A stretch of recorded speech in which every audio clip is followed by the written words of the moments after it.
standing for the President of the Republic of Indonesia, His Excellency Prabowo Subianto. Thank you very much. Please be seated. Please be seated.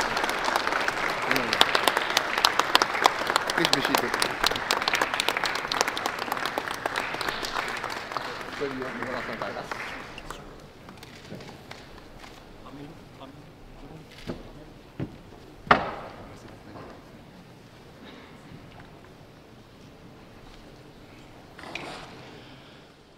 Good afternoon, ladies and gentlemen, Ibu dan Bapak yang terhormat, and welcome. Hoş geldiniz, selamat datang.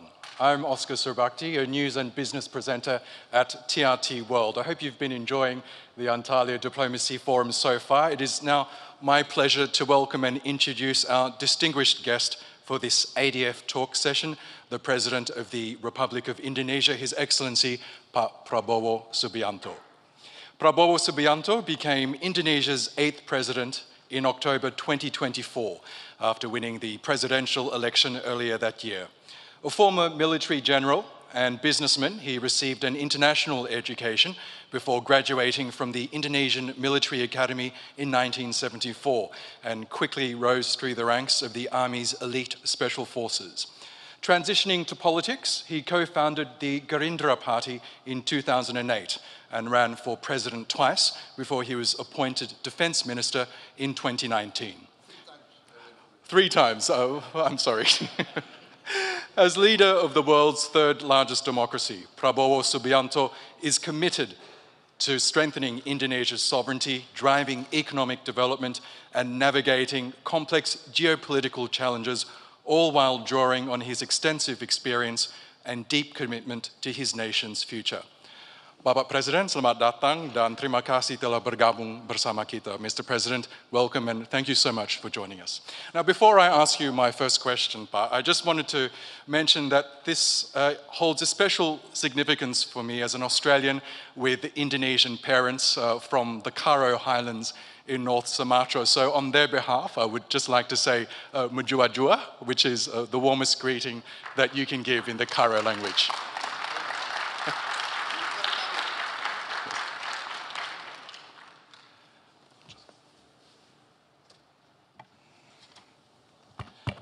Now, Mr. President, as you know, this year's ADF is held under the theme Reclaiming Diplomacy in a Fragmented World. What does this phrase mean to you exactly in the current global context, and where do you see diplomacy falling short or potentially regaining strength in today's world? Thank you. To be very frank, I tend to be now a bit pessimistic about the success of diplomacy. But I realize that we cannot give up on diplomacy. Why do I say I'm pessimistic? Because what we see now in the reality, the real world, what we are witnessing now is actually the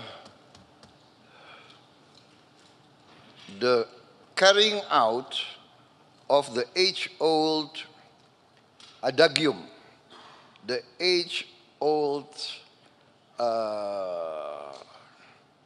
let us say, philosophy of Thucydides, the ancient Greek historian, who said that the strong will do what they can, and the weak will suffer what they must suffer. So this adagium is being played out in front of our eyes. What is happening is might becomes right. Who has the strength? Who has the capacity?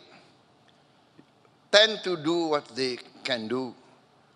And this is very very distressing, very sad for the rules-based system that has been created after the Second World War by the Western powers themselves.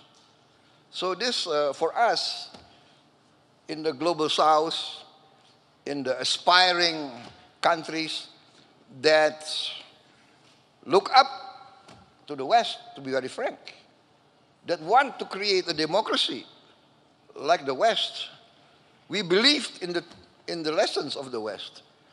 We believed in trias politica.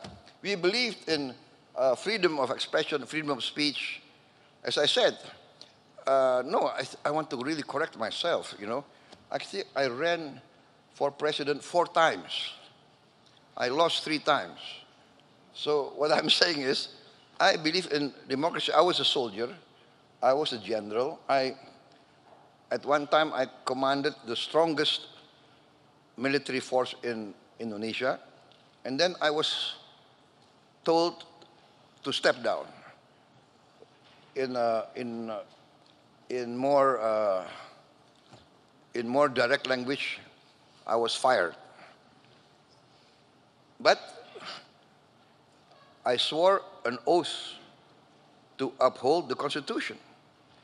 And the Constitution says very clearly that the President has the supreme power over the armed forces. So when my President asked me to step down, I did not hesitate. I said, yes, sir.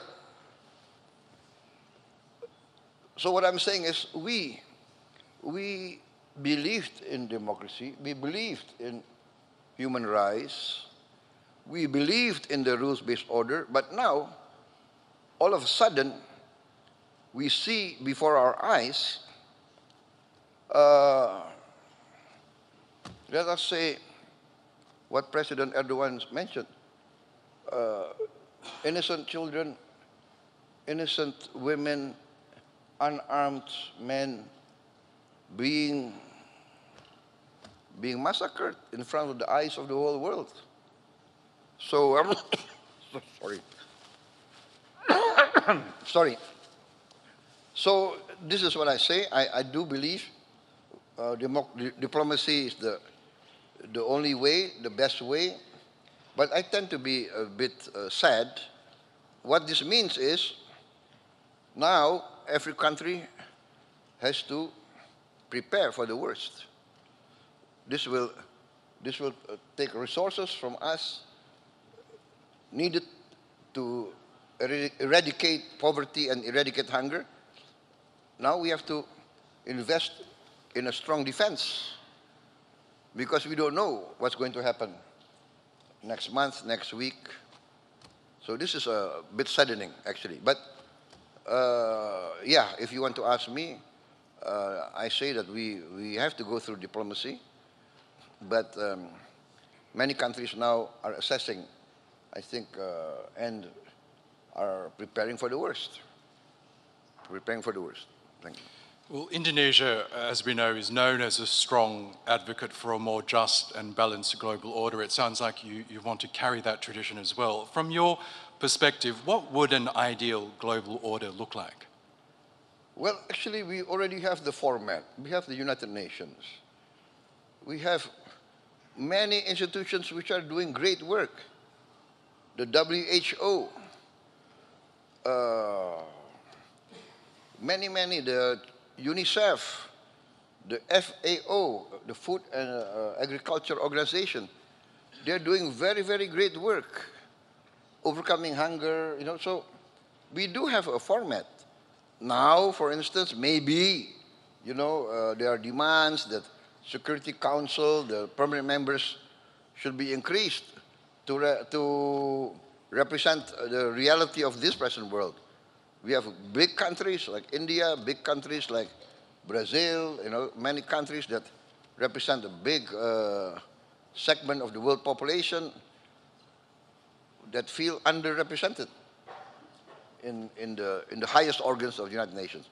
So actually, we already have a good format, and but then we are saddened that, you know, this this good format that's proven effective, bringing down diseases, saving hundreds of thousands of lives everywhere, is in danger of being abandoned. So I would say let's not reinvent the wheel, build on what has been proven to be good, overcome its shortcomings, improve, build on what has been achieved. That's my outlook, my position. We're also witnessing major shifts in global alignments. For example, the execution of Me First policies, the changing of alliances, multipolarity. How do you interpret these changes, and what lessons should middle powers like Indonesia draw from these evolving patterns? This is very interesting, but you know, Indonesia, by tradition, we have always been non-aligned. In fact, we are the founders of the non-aligned movement, together with India, Egypt, that time Yugoslavia. So we are the first founders of the non-aligned movement, and by tradition, every Indonesian government has to maintain this tradition. Otherwise, we will lose popular support. Our people do not want to be engaged into any alliances or blocs, especially military blocs. So we are by tradition neutral. So, for instance, my philosophy, which I announced early on in my campaign, is an ancient Asian philosophy, an ancient philosophy of the Eastern peoples, of the Asiatic civilizations, which is the philosophy taught to us generations. 1,000 friends too few, one enemy too many. It's a very clear and simple sentence, but very difficult to achieve. 1,000 friends too few, one enemy too many. But this is logical because, for instance, where I come from, Southeast Asia, 50 years ago, we were fighting amongst ourselves. We, neighbors, sending troops to each other's territories, claiming each other's territories. This is South Asia 50 years ago. You know, and then amongst the wise leaders at that certain time, at a certain point in history, the leaders of 5 Southeast Asian countries, right, Singapore, Malaysia, Thailand, Philippines, and came to realize, hey, we have urgent agenda for our people. We have to deal with poverty and hunger. Why do we fight amongst ourselves? And then the idea of ASEAN, Association of Southeast Asian Nations, came, and lo and behold, 50 years, no conflict. We still have differences, but we tend to use diplomacy.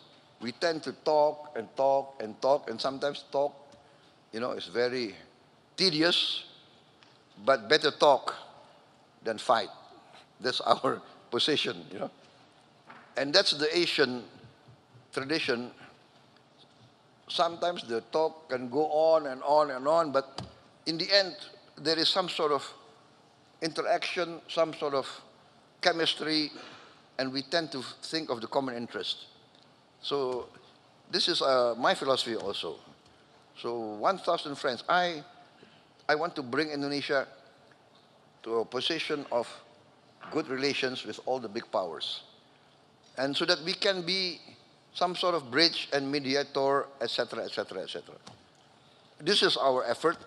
So I announced, when I took over, I announced that I want to carry out a policy of the good neighbor. I want to be a good neighbor to all my neighbors, and even to the outlying powers, the great powers of the world. I want to be on very good terms. I want to respect all the great powers, as I hope they would respect us. Mr. President, you touched on this a little earlier, but one of the most pressing challenges facing the world today is the humanitarian crisis in Palestine. In your view, what does this reveal about the current state of global leadership and diplomacy? Well, I would like to say that, as I said in my first comments, that the situation in Gaza actually is teaching the world that many of the great powers that espouse great ideals now, in the eyes of many in the global south, have fallen short, basically. I mean, for instance, many of the Western powers, Western countries, come to Indonesia 30 years ago and come to us always teaching. You must do this, you must do that. Human rights, you're not very good in human rights. You're not too democratic. Always come and teach us. And we follow them. We follow them. And then, now we see that you come to us, you teach us human rights, but when you see flagrant violation of human rights in front, every day, every night on television, many of those who come to teach us, they keep quiet. So this is saddening, but it is a waking up. It makes us wake up. Oh, so that's it. You tell us, we must do this, we must do that, we must do this. And then you violate, or you keep quiet, or you accept these violations. How can a 6-year-old boy or girl be guilty of anything? How can an armed mother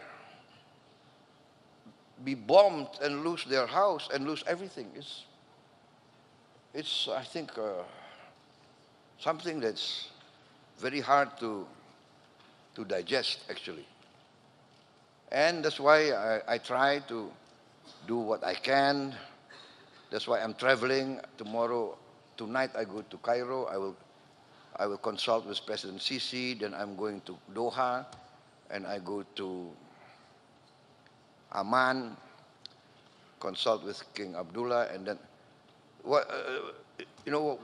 people ask why. You are so far away. You are in Indonesia, but I cannot, because my people feel the attack on the innocent people of Gaza, of Palestine, of Lebanon, of Syria, is like attacking them. Indonesia, of course, is majority Muslim, but I feel also that I must contribute what I can. So I already, for instance, I sent a small medical team together with the UAE. We have a medical field hospital. We are participating in that. And we are committed also to build another hospital in Palestine, in West Bank, maybe also in Gaza. And I've already announced that we are willing to accept wounded civilians that need medical care, also children and young students who have not gone to school for many years. We are willing to give them scholarships. And we already have some Palestinian students already, but not enough, but we are willing to increase that. And of course, after they complete their education and they complete their medical treatment, I mean, they must return to their homeland. So Indonesia, we are trying to convince everybody that the only real solution, a permanent solution, will come only by a two-state solution with an independent Palestine. But I also said that at that time we must also satisfy the concerns of the Israelis. They also must be guaranteed their right for security, their right of existence. And so I think in the end there should be peaceful collaboration, I think. That is the key to a real peace. Yes, and we know that your continued support of the Indonesian hospital in Gaza has been key to providing life-saving medical services in the enclave. Now, if I could turn to the Indo-Pacific region, we know the region is increasingly becoming a stage for great power rivalry, a potential flashpoint. As a leading voice in ASEAN, the Association of Southeast Asian Nations, how does Indonesia plan to manage these tensions while also working with ASEAN to keep the region peaceful and stable? Yes, you know, as many times in many different fora, in many different instances, I said that our only way is engagement. Engagement and mutual respect. So in the end, I always propose collaboration. We have sometimes conflicting territorial claims. This is natural because we have been subjugated to many centuries of foreign domination, of colonialism, of imperialism. Some countries from somewhere came. They seem to like the wealth of some of our regions, and they say, okay, now this is ours. And they put up their flag. You see, so after a long period of struggle against colonialization and imperialism, most of the countries in our region achieved independence. But still, the leftover of those centuries, you know, boundaries which are not clear, etc., etc., they are now the heritage given to us that we have to clear up all this mess. So we succeeded in cooperation with Vietnam. We have, I don't know, several decades of territorial claims and counterclaims, but we have resolved it a few months ago. I'm proposing also to my good friend and my good brother, the Prime Minister of Malaysia, let's solve the outstanding issues that we have with Malaysia. I also proposed joint development with the People's Republic of China, President Xi. You know, we respect each other's legal position, but in the meantime, why don't we work together, right? We have overlapping maritime areas, zones. For instance, the PRC claim historically for thousands of years, Chinese fishermen have fished in those waters. And we claim for thousands of years, Indonesian fishermen have fished in those waters. So I said to President Xi, why don't we have joint development? You know, let's register how many hundreds of Chinese vessels, how many hundreds of Indonesian vessels, within the framework of the international limitations so that we don't have overfishing, let's give licenses and everybody benefit. So what I told everybody is that 100% of zero is zero.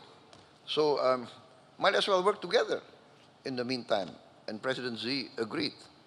In fact, he agreed very fast. I proposed this to the Vietnamese, I proposed this to the Malaysians. So this is my approach. Let us work together to achieve common prosperity. Every race, every country, every religion in the world aspire to the same thing. Life, liberty, the pursuit of happiness. Everybody needs the basics. Prosperity, there is no prosperity without peace. So this is my approach. Now, becoming president was a hard-fought battle for you. You pointed out that you contested several elections before finally winning last year. Now that you are leader, what is your vision for Indonesia, a nation of more than 280 million people, highly educated? What do you hope to achieve in your time as president? Number one, I have to safeguard the nation's wealth. Our natural resources, our wealth must be safeguarded. To protect it and to make it useful for future generations. That's at most, because without the resources, then it's very difficult to achieve prosperity. Number two, we must have wise, correct, and common sense policies. That is the duty of every government, in my opinion. After being an amateur historian, I studied the history of many civilizations. The key to every country's well-being and independence is the ability of every country to guarantee food for its people, food security. And I think this is also the realization of the United Nations. The United Nations several years ago said that the future global crisis will be three. What they say, the F, E, and W: food, energy, and water.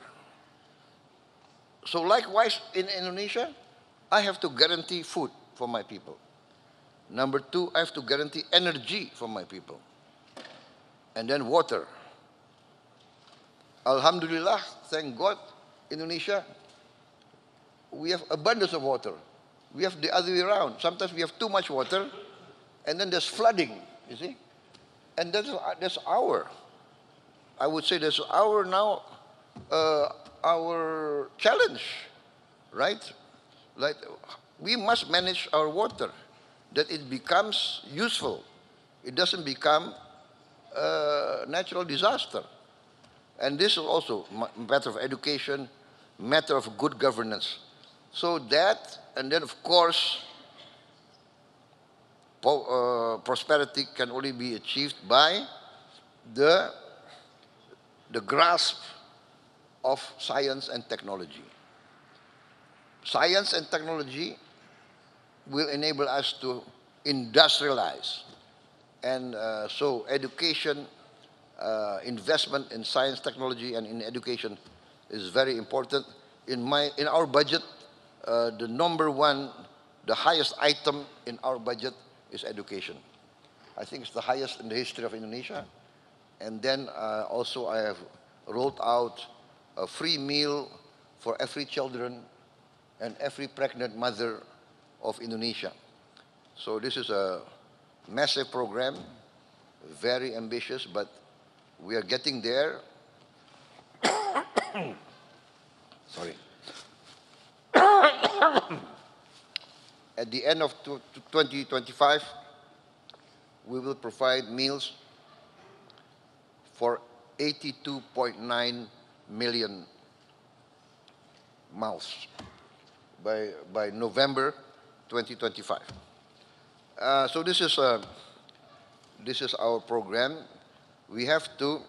I'm very determined to bring down poverty, especially extreme poverty, and I want to eradicate hunger. Nobody must go hungry in a nation that is a member of the G20. Thank you. And finally, Mr. President, this year marks 75 years of Indonesia-Turkiye diplomatic relations. Both nations share a deep historical bond and strategic partnership. As we look ahead to 2050, which will mark the centenary of this partnership, how do you see that bilateral relationship evolving, especially in addressing shared global challenges?